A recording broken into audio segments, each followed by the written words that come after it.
গীতার মাহাত্ম্য কথা সর্বসাধারণের মধ্যে ছড়িয়ে দিতে অষ্টাধিক সহস্র কণ্ঠে গীতা পাঠ অনুষ্ঠান হয়ে গেল পুরাতন মালদায়। শনিবার মালদা জেলা গীতা জয়ন্তী উদযাপন পরিষদের পক্ষ থেকে গীতা পাঠ অনুষ্ঠানের আয়োজন করা হয় পুরাতন মালদা পৌরসভার বাচামারি গভর্নমেন্ট কলোনির তরুণ সংঘের মাঠে। প্রধান অতিথি হিসেবে হাজির ছিলেন শিলিগুড়ি থেকে আগত সেবা কাজের জন্য রাষ্ট্রপতি পুরস্কারপ্রাপ্ত পল্লব চৌধুরী। এছাড়াও উপস্থিত ছিলেন গীতা জয়ন্তী উদযাপন পরিষদের সদস্য তথা গৌড় কলেজের সংস্কৃত বিভাগের অধ্যাপক বিজয় ঘোষ সহ অন্যান্যরা। তারা এদিন পুরাতন মালদার সনাতনী হিন্দুদের নিয়ে ভক্তিভাব চিত্তে গীতা পাঠ করেন। গীতার মাহাত্ম্য কথা নিয়ে একাগ্র চিত্তে ধর্মীয় আলোচনায় সামিল হন, যাকে কেন্দ্র করে ভক্তিভাবে মুখরিত হয়ে ওঠে তরুণ সংঘের মাঠ।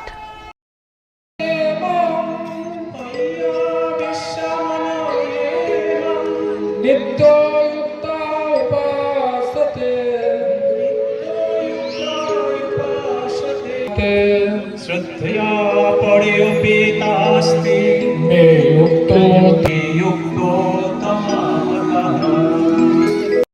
ভক্তগণ এবং সমগ্র এলাকাবাসীর সানুগ্রহে অষ্টাধিক সহস্র কণ্ঠে শ্রীমদ্ ভাগবত গীতা পাঠ চলছে। সমগ্র সমাজে গীতার মাধ্যমে অসীম প্রশান্তির বার্তা পৌঁছক, জগৎ মঙ্গলের দোতনায় উদ্ভাসিত হোক, ভারতের জয়ঘোষ অনন্ত সংসারে আনন্দের উদ্বেলিত ধারা প্রবাহমান করে।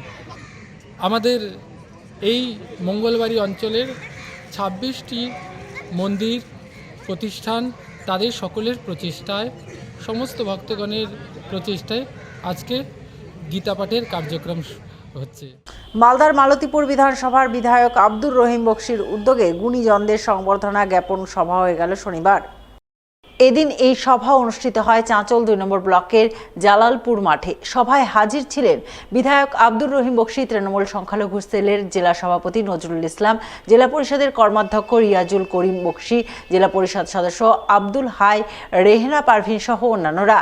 তাদের সকলের উপস্থিতিতে এদিন মালতীপুরের বিধায়ক আব্দুর রহিম বক্সি তার বিধানসভা এলাকার প্রায় 4000 ইমাম ও মুয়াজ্জেমকে নানান উপহার সামগ্রী প্রদানের মাধ্যমে সংবর্ধনা জানান, তাদের পাশে থাকার বার্তা দেন।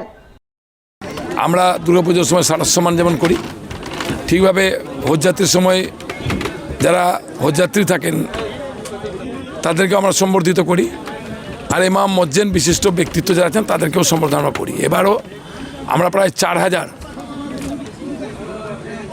গুণীজনদের, ইমাম মুয়াজ্জিনদের, মসজিদের সেক্রেটারি, সভাপতি, মাদ্রাসা হেড মাদ্রাস সেক্রেটারি, সভাপতি, বিভিন্ন অঞ্চলে বিশিষ্ট সংখ্যালঘু সম্প্রদায়ের যে সমস্ত মানুষরা আছেন তাদেরকে সম্বর্ধিত করেছি।